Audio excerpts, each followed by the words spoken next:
नमस्ते। आज हम जिंदगी की एक ऐसी पहेली पर बात करने वाले हैं जिसे सुलझाने में हम सब लगे रहते हैं। और ये पहेली है 3 चीजों की। हाँ, समय, पैसा और एनर्जी। और कमाल की बात यह है कि ये तीनों कभी एक साथ हमारे पास होते ही नहीं। कभी नहीं। तो आज की इस बातचीत में हम इसी पहेली को जीवन के अलग अलग पड़ावों से गुजरते हुए समझने की कोशिश करेंगे। और हाँ, आगे बढ़ने से पहले अगर आप ऐसे ही दिलचस्प विषयों की गहराई में उतरना चाहते हैं तो इस चैनल को सब्सक्राइब करना ना भूलें। और अगर ये चर्चा आपको अच्छी लगे तो इसे लाइक करें और अपने परिवार और दोस्तों के साथ शेयर भी करें। बिल्कुल।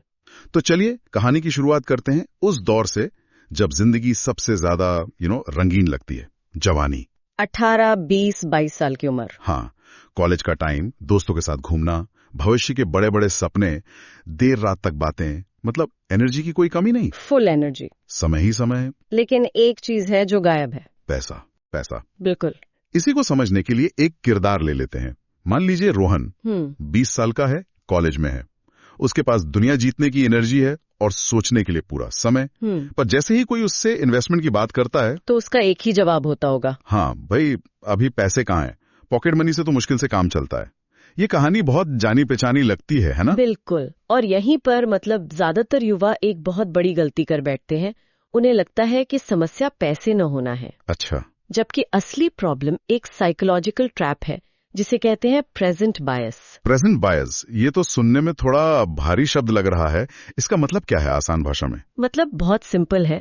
हमारा दिमाग जो है ना, वो भविष्य के बड़े इनाम के बजाय आज की छोटी सी खुशी को ज्यादा वैल्यू देता है। ओके। मतलब भविष्य में लाखों रुपए मिलने की खुशी आज दोस्तों के साथ एक पिज्जा पार्टी की खुशी के सामने फीकी पड़ जाती है। सही बात है। पे इन्वेस्ट करने से अच्छा है कि वो उस पैसे से आज कुछ मजे कर ले।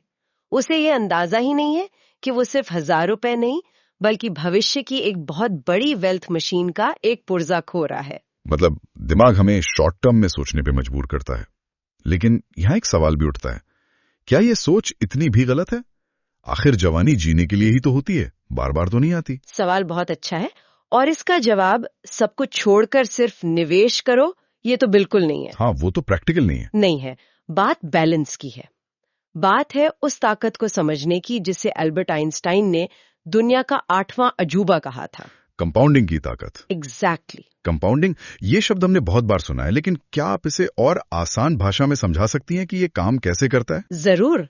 कंपाउंडिंग को ना एक बर्फ के गोले की तरह समझिए जो पहाड़ से लुढ़क रहा है। शुरुआत में वो छोटा होता है, लेकिन जैसे जैसे वो नीचे आता है वो अपने ऊपर और बर्फ लपेटता जाता है और उसकी रफ्तार और आकार दोनों तेजी से बढ़ते हैं। अच्छा। निवेश में भी बिल्कुल ऐसा ही होता है।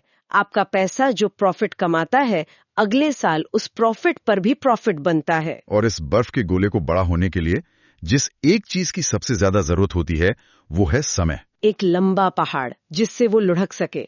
और ये समय ये युवाओं के पास सबसे ज्यादा होता है। वाह, मतलब 20 साल के रोहन के पास पैसे भले ही कम हो, लेकिन उसके पास वो सबसे कीमती चीज है जो 40 साल के किसी करोड़पति के पास भी नहीं है। क्या? 20 साल का एक्स्ट्रा टाइम। बिल्कुल सही। इसीलिए उस उम्र का सबसे खतरनाक बहाना है मैं बाद में शुरू करूंगा। हाँ। क्योंकि वो बाद जब आता है तब तक पहाड़ की आधी ढलान खत्म हो चुकी होती है। तो जवानी में समय और एनर्जी तो है, पर जेब खाली है और दिमाग आज में जीना चाहता है। लेकिन फिर कहानी का दूसरा दौर आता है जहां समीकरण एक तरह से पूरी तरह पलट जाता है ना? बिल्कुल। 30-35 की उम्र तक आते आते अक्सर जेब तो भर जाती है, लेकिन कैलेंडर खाली नहीं मिलता। हाँ, अब कहानी आगे बढ़ती है। हमारा रोहन अब 35 साल का हो गया है।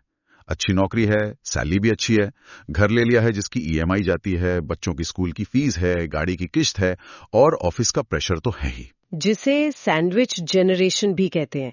ऊपर माता पिता की जिम्मेदारी, नीचे बच्चों की। सही कहा। अब स्थिति यह है, पैसा है, एनर्जी भी ठीक ठाक है, लेकिन समय, एक पल की फुर्सत नहीं। और इस स्टेज पर एक नया मेंटल ट्रैप सामने आता है। पहले प्रेजेंट बायस था, अब आता है डिसीजन पैरालिसिस। डिसीजन पैरालिसिस मतलब फैसले लेने में लकवा मार जाना। कुछ वैसा ही। अब रोहन के पास इतने सारे खर्चे और जिम्मेदारियां हैं कि उसे समझ ही नहीं आता कि निवेश कहां से और कैसे शुरू करे। क्या वो म्यूचुअल फंड में लगाए, स्टॉक मार्केट में, या पहले अपना होम लोन चुकाए। इतने सारे ऑप्शंस और जिम्मेदारियों के बीच दिमाग सबसे आसान रास्ता चुनता है, कोई भी फैसला न लेना। और वो खुद को तसल्ली देता है, अब कमाई अच्छी हो रही है, अगले महीने से पक्का शुरू करूंगा। और वो अगला महीना शायद कभी नहीं आता। मुझे लगता है यहाँ एक और चीज काम करती है, लाइफस्टाइल इन्फ्लेशन। ये बहुत बड़ा पॉइंट है। जैसे जैसे कमाई बढ़ती है, खर्चे भी उसी रफ्तार से बढ़ जाते हैं। बड़ी गाड़ी, महंगा फोन, छुट्टियों पर विदेश जाना। आपने बिल्कुल सही नस पकड़ी है। लाइफस्टाइल इन्फ्लेशन एक ऐसा धीमा जहर है जो आपकी बढ़ी हुई सैलरी को चुपचाप खा जाता है। आपको लगता है कि आप अमीर हो रहे हैं, लेकिन असल में आप बस एक ज्यादा महंगी दौड़ में और तेजी से भाग रहे होते हैं। और निवेश की प्राथमिकता, वो हमेशा पीछे छूटती जाती है। और उस वक्त समय की कमी एक बहुत ही सुविधाजनक बहाना बन जाती है। रोहन अब 65 साल का है, रिटायर हो चुका है। हाँ, अब उसके पास वो चीज वापस आ गई है जो जवानी में थी, समय। सुबह की सैर, अखबार पढ़ना, पोते पोतियों के साथ खेलना, पूरा दिन खाली है। पैसा भी शायद है, लेकिन अब एक चीज जा चुकी है, वो जवानी वाली एनर्जी। बिल्कुल। और यहीं से रोहन की कहानी 2 अलग अलग रास्तों पर जा सकती है। और ये पूरी तरह इस बात पर निर्भर करेगा कि उसने 20 और 35 साल की उम्र में क्या फैसले लिए थे। ये सुनना दिलचस्प होगा। क्या है वो 2 रास्ते? पहला रास्ता है पछतावे का। ये उस रोहन की कहानी है जिसने कभी इन्वेस्ट नहीं किया। आज उसके पास समय तो बहुत है, लेकिन उसे खर्च करने के लिए न तो पर्याप्त पैसा है और ना ही वो कॉन्फिडेंस। वो अपने बच्चों पर या अपनी बची खुची सेविंग्स पर निर्भर है। हर बड़े खर्च से पहले उसे 10 बार सोचना पड़ता है। उसके पास दुनिया घूमने का समय है, पर साधन नहीं। उसके पास अपने शौक पूरे करने का समय है, पर शायद वो एनर्जी या इच्छा शक्ति नहीं। ये तो एक ऐसी आजादी है जो पिंजरे में कैद है। बिल्कुल। और दूसरा रास्ता? दूसरा रास्ता सुकून का होगा मेरे ख्याल से। हाँ, सुकून का। ये उस रोहन की कहानी है जिसने 20 की उम्र में छोटे छोटे अमाउंट से और 35 की उम्र में अपनी बढ़ती सैलरी के साथ निवेश जारी रखा। आज 65 की उम्र में उसके पास समय भी है और उस समय को अपनी मर्जी से जीने के लिए पैसा भी। वो दुनिया घूम सकता है, अपने पुराने दोस्तों से मिल सकता है, अपने शौक पूरे कर सकता है और बिना किसी आर्थिक चिंता के जी सकता है। उसका बुढ़ापा किसी पर बोझ नहीं, बल्कि उसके स्मार्ट फैसलों का इनाम है। ये बहुत गहरी बात है। भविष्य किसी के लिए पहले से लिखा नहीं होता। ये उन छोटे छोटे फैसलों का नतीजा है जो हम हर रोज लेते हैं। यहाँ एक मजेदार कल्पना करते हैं। सोचिए, अगर 20 साल का रोहन अपने 60 साल के भविष्य वाले रूप से मिल पाए, क्या बातचीत होगी दोनों के बीच? हाँ, ये तो बहुत मजेदार होगा। शायद कुछ ऐसा हो, 20 साल वाला रोहन पूछेगा, और बता फ्यूचर में क्या हाल है, गाड़ी बंगला सब सेट है ना? और 60 साल वाला रोहन एक ठंडी आह भरकर कहेगा, बेटा कंपाउंडिंग की ट्रेन मिस कर दी, अब तो रिटायरमेंट के बाद चाय भी एक ही प्याली नसीब हो रही है। हाँ। और 20 साल वाला रोहन कहेगा, क्यों, अगर हर महीने बस 1000 रुपए भी लगा दिए होते तो आज करोड़ों होते। इस पर बूढ़ा रोहन शायद जवाब देगा, हाँ बेटा पता तो था, पर तब हर महीने फोन का नया कवर और दोस्तों के साथ पार्टी ज्यादा जरूरी लगती थी। बिल्कुल। ये मजाक हमें फाइनेंशियल प्लानिंग का सबसे बड़ा सबक सिखाता है। वो क्या है? कि पैसे से भी ज्यादा ताकतवर चीज समय है। बिल्कुल। पैसा तो आप दोबारा कमा सकते हैं, लेकिन बीता हुआ समय वो वापस नहीं ला सकते। कंपाउंडिंग को काम करने के लिए समय का ईंधन चाहिए, और ये ईंधन जवानी में मुफ्त में मिलता है। इसे साबित करने के लिए एक प्रैक्टिकल उदाहरण लेते हैं। जरूर। मान लीजिए एक 20 साल का व्यक्ति हर महीने 1000 रुपए इन्वेस्ट करता है, और एक दूसरा 35 साल का व्यक्ति है जो उसे 3 गुना ज्यादा, यानी हर महीने 3000 रुपए इन्वेस्ट करता है। ओके। दोनों 60 साल की उम्र तक निवेश करते हैं। अंदाजा लगाइए किसके पास ज्यादा पैसा होगा। ज्यादातर लोगों को लगेगा कि जो हर महीने 3000 लगा रहा है उसके पास ज्यादा पैसा होगा। जाहिर है। लेकिन हैरानी की बात है कि 20 साल वाले व्यक्ति के पास ज्यादा पैसा जमा होगा। 3 गुना कम निवेश के बावजूद। ये कैसे मुमकिन है? यही तो कंपाउंडिंग का जादू है। 20 साल वाले व्यक्ति के पैसे को बढ़ने के लिए पूरे 40 साल मिले। 40 साल? जबकि 35 साल वाले व्यक्ति के पैसे को सिर्फ 25 साल मिले। वो जो शुरुआत के 15 साल का फर्क है, वो सिर्फ 15 साल नहीं है। उन 15 सालों में जो पैसा जमा हुआ, वो अगले 25 साल तक खुद भी तो कंपाउंड होता रहा।